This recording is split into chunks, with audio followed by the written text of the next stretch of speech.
globalizada y de la comunicación, donde la influencia de estos puede ser definitiva para fortalecer la indiferencia o, por el contrario, fortalecer el compromiso y la responsabilidad con aquellas causas que a lo largo y ancho del mundo se producen y se visualizan en tiempo real en cualquier rincón del mundo, por muchos kilómetros que haya del lugar donde se están produciendo.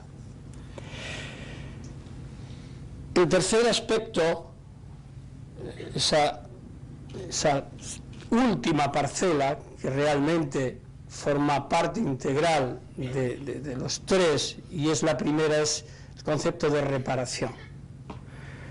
Reparación integral, reparación sostenible, reparación efectiva. En definitiva, lo que significa este concepto es que la víctima, que no puede ser completamente reparada, por obvias razones, y cuando se trata de pérdida de bienes jurídicos esenciales como la vida, debe de ser, en cuanto víctima, y aquellos que suceden en esa posición, resarcida de la forma más completa posible. Cuando he dicho integral y sostenible, me quiero referir a que en muchas ocasiones los estados, los sistemas jurídicos, a la hora de definir la reparación de las víctimas, y cuando incluso se dictan leyes de protección de las víctimas, olvidan esa necesidad de integralidad y sostenibilidad. ¿Por qué insisto en esos conceptos? Porque para que la reparación sea tal y no produzca una mayor frustración en aquellos que son víctimas de los hechos o de los crímenes producidos, debe de mantenerse en el tiempo. Si se dicta una ley, les voy a poner un ejemplo. En Colombia se ha aprobado y está en aplicación y en vigor la ley de víctimas, de protección de víctimas y restitución de tierras. Es una ley muy ambiciosa, es una ley compleja, difícil de llevar a la práctica. De modo que, si se consigue la aplicación de esa ley, habrá una respuesta real, efectiva y palpable por parte del Estado para hacer frente o concitar los gravísimos daños producidos por una acción permanente y continuada de agresión a los derechos fundamentales por parte de grupos criminales como los paramilitares o como la propia guerrilla.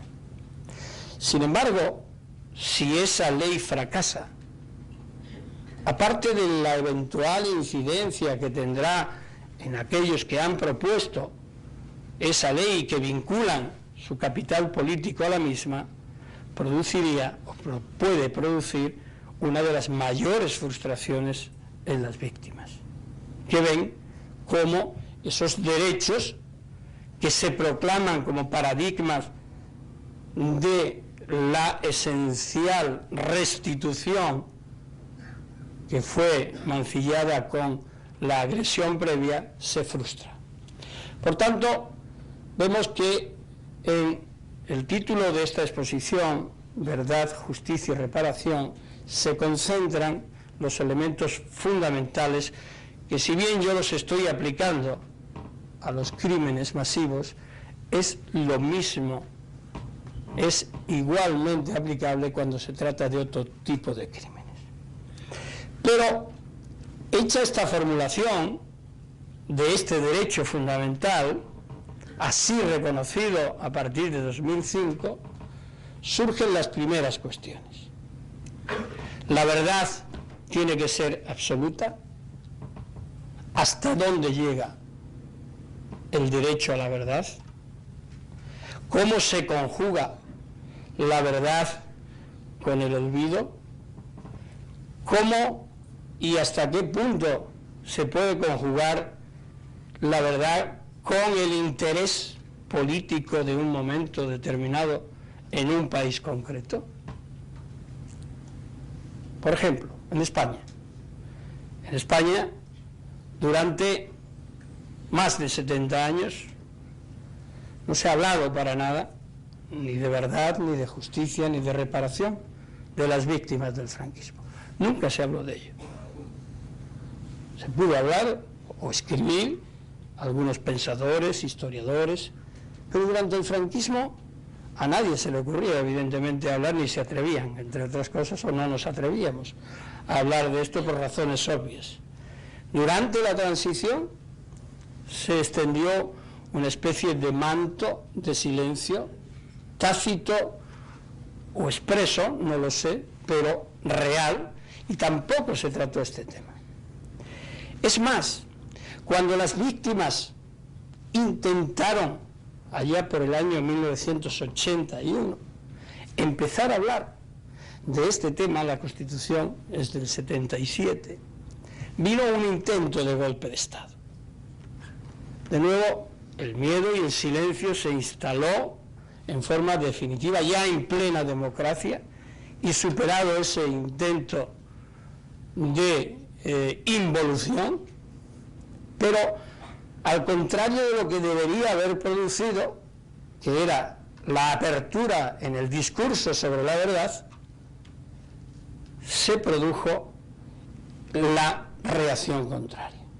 De modo que comenzó una fase que dura hasta el año 2000, prácticamente, en el que tampoco se vuelve a hablar de este tema.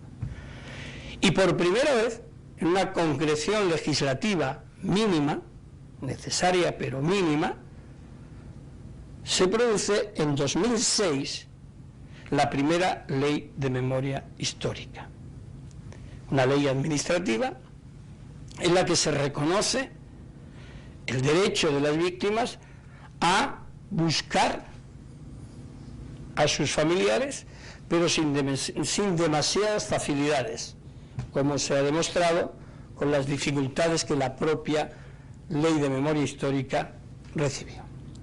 Pero cuento el episodio español, que también volveré al mismo para los otros dos pivotes de la ecuación a tres elementos, pero puede tomarse cualquier otro país en el que han existido dictaduras y se han vivido clarísimas represiones y después no ha habido una verdad oficial.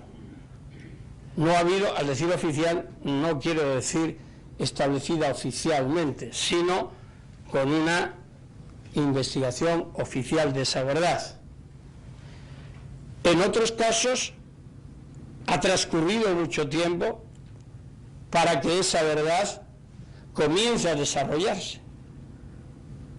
Por ejemplo, en El Salvador, donde se acuerda la necesidad de una comisión de la verdad y que realmente pocos resultados estableció. O en países como Honduras, Guatemala o como Perú, donde después de toda la dictadura se constituye esa comisión de la memoria y realmente poco caso se le está haciendo. Ese es otro ámbito también de reflexiones. Las conclusiones de este tipo, de estas comisiones de la verdad, realmente al final producen poco efecto. Esto nos lleva a hacer una afirmación, o me lleva a hacer una afirmación, y es que la verdad es necesaria en cuanto a su establecimiento, es necesaria como derecho de las víctimas, pero a la vez produce pocos efectos desde el impulso institucional y oficial del Estado, salvo en algunos casos, en los que esa verdad es al final la que se ha instaurado, sobreponiéndose al aspecto de justicia. Es el caso, todos y todas lo conocemos, es el caso paradigmático de Sudáfrica. La Comisión de la Verdad y la Reconciliación de Sudáfrica es el ejemplo que más nos vale, junto con otros mixtos como el de Sierra Leona y otros países. Pero claro, el tema de la Comisión de la Verdad y la Reconciliación de Sudáfrica, que tiene una importancia muy grande a nivel internacional, contó con un elemento que solo existe en Sudáfrica, y se llama Nelson Mandela. Evidentemente, la credibilidad de Nelson Mandela a la hora de proponer una comisión de la verdad era toda.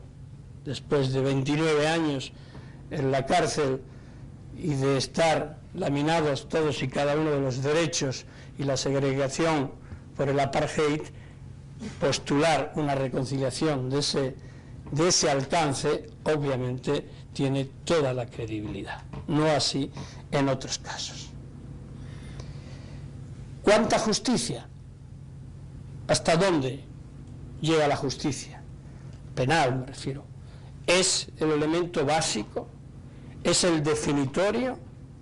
¿Es la justicia, con su balanza y sus ojos cerrados, la que va a establecer la sanción definitiva que va a traer paz a las víctimas que ya ven completado su segundo derecho junto al de la verdad, también el de la justicia?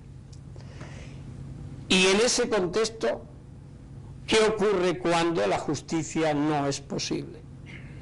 Cuando es negada, es decir, cuando existe impunidad, cuando es prohibida, cuando es excluida, o siendo permitida, ¿hasta qué punto?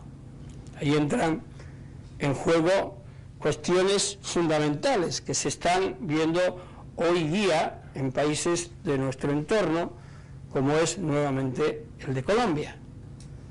Colombia, y lo cito porque es el ejemplo vivo más impresionante y más inverosímil que se está produciendo hoy día, por la complejidad del mismo, y respecto del cual tengo mucha proximidad, porque actualmente mi trabajo se concentra precisamente en la misión de apoyo al proceso de paz en Colombia, ya desde hace un año, y por ende conozco más próximamente todo este problema y este fenómeno, y es el de la justicia transicional y su conjugación con los principios de justicia ordinaria o impunidad. El debate internacional al respecto no es solo vivo, sino permanente. Es decir, ¿cuánta justicia, cuánta pena es suficiente para un criminal reconocido en cuyo haber puede haber 100, 200 o 1000 o 5000 asesinatos, y que salga con una pena máxima de 8 años de privación de libertad, como es el caso de la Ley de Justicia y Paz?